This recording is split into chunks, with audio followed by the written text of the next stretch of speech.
the Florida Writer Podcast, a discussion about writing and other things.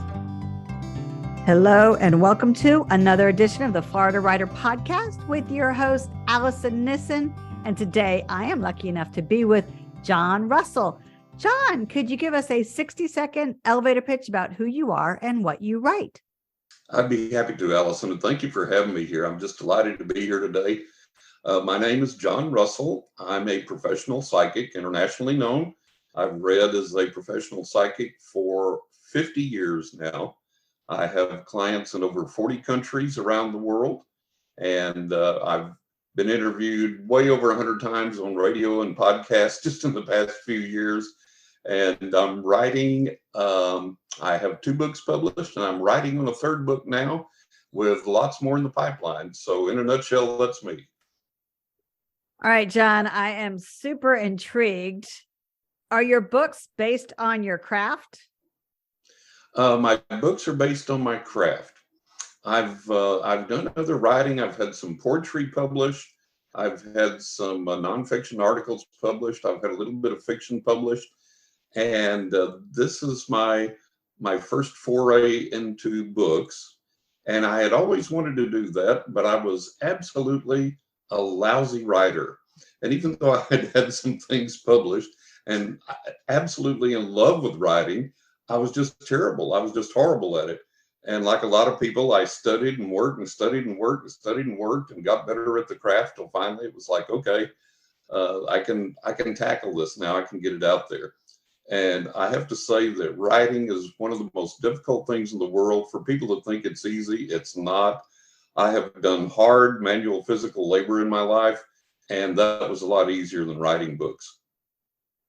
All right. Do you delve into the idea of being a psychic, or is it more about experiences that you've had?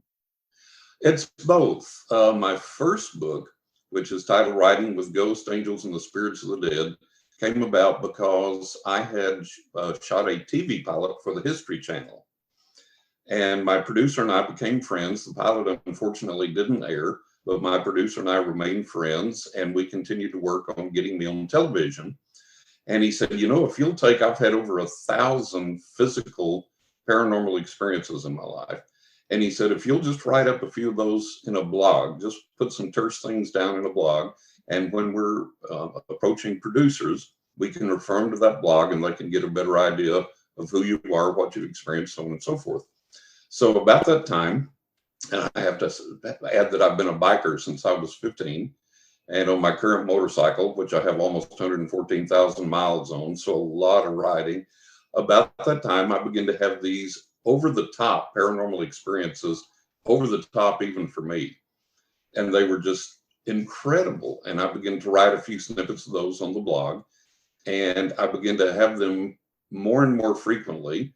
It dawned on me, it's like, you know, these are so spectacular. And I'm learning so much from these, even after all these years. And there's things that my readers, my clients can learn from these experiences. But I have to take these and expand them into the full experience of what happened, put in all the details, collect all these stories, and leave this as kind of a legacy. And I did that. That was the impetus for the first book. And then the second book, A Knock in the Attic, is kind of a prequel, actually, to the first book. It goes back to my childhood, describes how my gift began, what it was like to grow up psychic, more of the paranormal experiences that I had, and comes on up through my life from growing up in Texas, moving to New York, moving to Florida, pretty much on up to the present day. All right. So just in case somebody doesn't quite know what a professional psychic does, can you go ahead and fill us in? Sure. What a professional psychic does is I delve into people's past, present, and future quite literally. In a reading, I tell them why they're where they're at, things to do to change their life in a positive way. And I can literally and accurately predict people's futures. And I do that. Some of that's set in stone, some of it isn't. And for what isn't, I give them tools and techniques to manipulate and shape their future in the best possible way that they can. I'm a medium as well as a psychic, and I communicate with deceased loved ones on the other side. And I practice a number of supernatural, paranormal, psychic disciplines. So are you able to do that for yourself, or is it really only for others? I am able to do that for myself. And I think most people that really do have a true psychic gift would be able to. A lot of people say they can't, but I think it's more that they just don't want to accept what the other side's going to tell them, what they're going to get. That they'd rather, well, I want to do this, and the other side's saying, no, you need to do this. And I think they just, I think they can, but they don't want to. They don't want to hear something that they don't want to hear. All right. So is when you're sitting down, pen to paper, fingers to keyboard, is somebody guiding you with how you're writing? I mean, many writers will say that the characters take over. That doesn't mean that this somebody from the other side isn't saying, okay, this is where your story is going. This is where it's going. Yeah. I think there is that inspiration because I definitely feel that I was kind of guided in both my books, and in the third book that I'm writing, I definitely do feel that inspiration is there. And I think it is for all writers. And then you take that inspiration, channel that inspiration, and put in that hard work. So they don't make the corrections for you. They still make you do the work. They still make you do the work. And as you know, writing, you'll look at a sentence and you'll puzzle over one word for 15 minutes and change it to another word that has just a little different nuance and shade of meaning, and then no, maybe go back to the original word, and then you send it to the editor, and the editor goes, no, it's much better this way, and comes up with something entirely different. So you still have to put in the work. All right, I love it. I could actually have this conversation for hours, but we're going to talk more about the writing process. So you were able to go back on your second book and talk more about your distant past. So when you were a younger either a child or a young man, right? Childhood, yeah. And so what was the challenge for that, for writing? And really, it's a memoir at that point. Yeah, it's a memoir at that point, and the challenge is to make it a cohesive story, to bring the reader along from childhood into the present, and to make it entertaining enough and interesting enough that people are going to want to follow that story. And I always tell people, and my fellow writers and I discuss this, and all readers and everyone know this, you can have a really interesting subject, but if you portray it in a dry manner, nobody's going to want to watch the story. Nobody's going to want to read the story. So all nonfiction has to be entertaining, or it becomes dry, it becomes boring. And so that's what I set out to do. And as you can tell from my accent, I grew up in West Texas, and we have a real plain way of speaking and talking. As a matter of fact, one of my books on the Writer's Digest self-published book competition, one of the judges there said, this guy writes like he talks, and it's appropriate for the genre because this is how people there speak and write. And the greatest compliments that I've gotten, and I've gotten this compliment repeatedly from my readers, is that I feel like I'm sitting across from John having a drink, and we're talking, having a face-to-face talk across the table. And to me, that's the greatest compliment you can have as a writer, that you've been able to engage someone that way. And then everyone has told me that the stories are entertaining, the books are entertaining, and they have to be. It has to be, no matter how critical of truth you're presenting, it still has to be presented in an interesting way. You're going to lose people. So that was what I strove to do through all my books. And is there anything that you've already mentioned a little bit that, writing is hard work, but is there any one particular thing that you find incredibly frustrating? Yeah, the vagaries of the publishing industry, because when I started approaching agents, I had several big name New York City agents tell me, man, this is really great writing and these are really great stories, but I don't believe in the paranormal. And the next agent would say the same thing with the added thing of, I do believe in the paranormal, but I don't want people knowing I believe in the paranormal. Or then I'd get another agent that said, it's great writing, but the paranormal scares me to death and I don't want anything to do with it. So you have to deal with the vagaries of the publishing industry. I finally got tired of that and just self-published. And I'm glad I did. I wouldn't go back. I wouldn't have done anything but self-publish. And that's what I plan on continuing to do. The other thing that's a real hot button for me is over the years, I've noticed that we've lost reading comprehension. When I was in elementary school, we had to read a story, and the teacher said, "This is what the guy said. What did he mean?" And you had to understand what the author wrote and what they were trying to convey. And it's very frustrating because we've lost a lot of reading comprehension among readers. And that's evident if you follow social media at all or anything, and there's something controversial that comes out, and people will go off on all these wild tangents about what the author is about or what they said or what the book means. And none of those will be accurate. None of those will be true. So it's very, very frustrating. And I think that's another reason I tried to write not only in an entertaining way, but in a very plain way, so that there wouldn't be a lot of confusion about what I was saying, that I could get my point across clearly. Yeah, writing can be a challenge all on its own. And then communicating with your audience is a whole nother different story. I mean, literally, not just in writing, but a whole nother conversation. Yeah. Wasn't it C.S. Lewis who said, how many times must a man write something in order to be understood? So it's true. It's like you can say something so many different ways, so you finally, hopefully, get it across. It's really bizarre. All right. So with all those voices that you have access to, do you ever get writer's block? No. And the reason I don't is because one thing that I read early on when I was back in I turned 69 next month, so I've been around the block a few times. And back in my, I guess, late 20s, somewhere around in there, in one of the trade journals, they were interviewing all the famous New York Times bestselling authors. And to a man, they all said, if you'll sit down and plant your butt in the seed and work, it'll come. The muse will show up. The inspiration will flow, but it'll never happen if you're like, oh, geez, I've sat here for 5 minutes. I haven't written anything. I think I'll go to the mall. I need a new pair of pants, whatever, this and the other. And so the cure for writer's block, and in another book I read, Writing to Sell, I think one of the greatest books of all time ever. And the author there said, when you're writing and you're convinced that what you're writing is terrible and it's just not flowing and it's no good, don't throw it away. Come back to it a day or two later and look at it, and you'll probably find out it's about as good as anything else that you've written that you thought was good or whatever.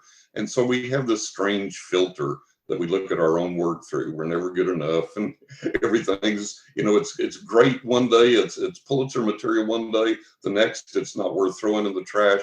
And so we have to just kind of keep plugging.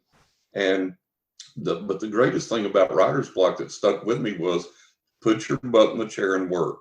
And one of the authors said that with a writer's creative, inventive mind, you can come up with 100 excuses not to write that day. But if you'll just sit down, grit it out, and do the work, the inspiration's there, the muse is there, the words are there, the work will come. And I found that to be true over the years. And so for me, any type of writer's block has always been, I'd rather be playing with the dog or doing this or doing that, and it's like, okay, this is your writing time. Sit down and put in the work. And you sit down and put in the work, and it works. It comes out. I was counseling a student yesterday about an essay that he has due, and he's like, I don't know what to say. And I'm like, okay, open up your notebook. This is what you're going to start with. I don't know what to say. And he wrote it diligently down. It's like, I encourage everyone to start with, I have no idea what I'm going to say. I don't know what I want to talk about. Right. I can't think of anything, and just keep going on that line of thought, and you will eventually come to something. Yeah, stream of consciousness. And those words will start popping out, and the next thing you know, you got a whole framework. So absolutely, I agree with that 100%. Yeah, great advice. Great advice. But yes, the muse comes to us in many different forms, and I love that you are a professional psychic, and your muse is probably a little more. What's the word I'm looking for? vivid than some of us. Some of us, the muse is hiding in the corner and, doesn't want to come out of the shadows. Right, exactly. Yeah, I do feel like I have that stronger connection, and it's always when I'm writing, especially events from memory that happen. It's like they happened yesterday. I have this vivid recall, and I think part of that's just me, and I think part of it's a psychic gift, and together it makes it pleasurable to be able to sit down and go through those memories and set them to paper in such a way that it feels like you're there. It feels like you're having that conversation with them. Well, before we switch to our rapid fire questions, do you have any advice for how people could tap into the muse if they are feeling that she has left them, or he? Yeah, I think that, it goes back to sitting down and putting in the work, and to realize that writing is a craft and an art, and something learned and something practiced and something that you plug away at. If you're going to be a writer, put in the work, and like I said, the great authors said the muse will come, the muse will show up. If you're not feeling inspired, maybe you're writing in the wrong genre, you're writing the wrong thing. I have a friend of mine who's a best-selling author that writes novels, and she was convinced that she needed to do something to improve the world, and wanted to move into nonfiction and write something that made a difference in people's lives. And I said, you know what? I said, these incredible novels that you write, when there's some guy coming out of Manhattan and he's getting on the subway or the train, he has this long train ride home, and he's frazzled and he's tired and he's worn out, but he can open your book on the train and escape and relax and refresh for half an hour, 45 minutes, hour, however long it is. That's one of the greatest things you can do for humanity. It's we all have our niche, we all have our thing. And so her niche was fiction writer, novelist, and it wasn't nonfiction. And kind of conversely, I wanted to write novels, and this nonfiction kept drawing me and kept pulling me. And it still does, because I have so much more work there to do in that realm. And I might take a busman's holiday over and try and do some novels, particularly some maybe with paranormal overtones. But I'm very happy being a nonfiction writer. I love being a nonfiction writer, and it's a great thing. Do you ever read paranormal stories? Not too much, because there's a lot of phony psychics out there. There's a lot of con artists. There's a lot of phonies. There's a lot of frauds. There's a lot of fakes. And in the paranormal realm, and in literature in the paranormal realm, there's a lot of people that write about what they've read about, and that may not be accurate, or they have experiences where their imagination has taken over and led them into something that isn't reality. And with me, as controversial as being a psychic is, and with my experiences, we have audio, we have video, we have photographs, we have many other eyewitness accounts of the things that I've experienced. So when I'm writing about these are things that have actually occurred on the physical realm, and a lot of times witnessed by other people. And I avoid a lot of paranormal literature for the reason that it's too far-fetched, it's too unstable, it's too undocumented, and my stuff is documented. So that's why I kind of stay away from everything. Interesting. Again, I said I could talk to you for an hour, but this is not, well, not the venue to have it. John Russell, how can people get in touch with you? How can they find out about your written work or your professional work? Right. If they are more interested in learning about me and getting a reading, they can go to johnrussell.net. That's my main psychic website. Links are also there for my books. But if they want to learn more just about my books specifically, each book has its own website, writingwithghosts.net and aknockintheattic.net. And the books are available at all booksellers online, Amazon, Barnes & Noble, Books A Million, 8 Books, Target, Walmart, all mom and pop stores. You can get them anywhere online. Well, fantastic. Are you ready to switch to our rapid fire questions? Let's do it. All right. Do you have a favorite meal? Mexican food. Oh, yes. I had that for lunch. I won't tell you no. And if you were to go in your closet right now, do you have a favorite pair of shoes? Yeah, Skechers. All right. And last question. Are you more of a water person or a mountain person? Oh, mountain person. Definitely mountain person. I guess you could be a water mountain person if you like. You could be a water mountain person. There's lakes up in the mountains. So. Well, John Russell, thank you so much for stopping by. Alison, I appreciate it. It's been a pleasure. Thank you. You have been listening to another edition of the Florida Writer Podcast with your host, Alison Nissen. Alison out. Ooh, we're all done. All right. That was great. John Russell has been a professional psychic for 50 years.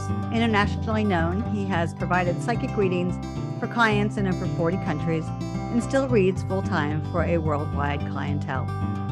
He has been a paranormal researcher and investigator since age 11 and has experienced over 1,000 paranormal manifestations. In addition, he is a UFO experiencer.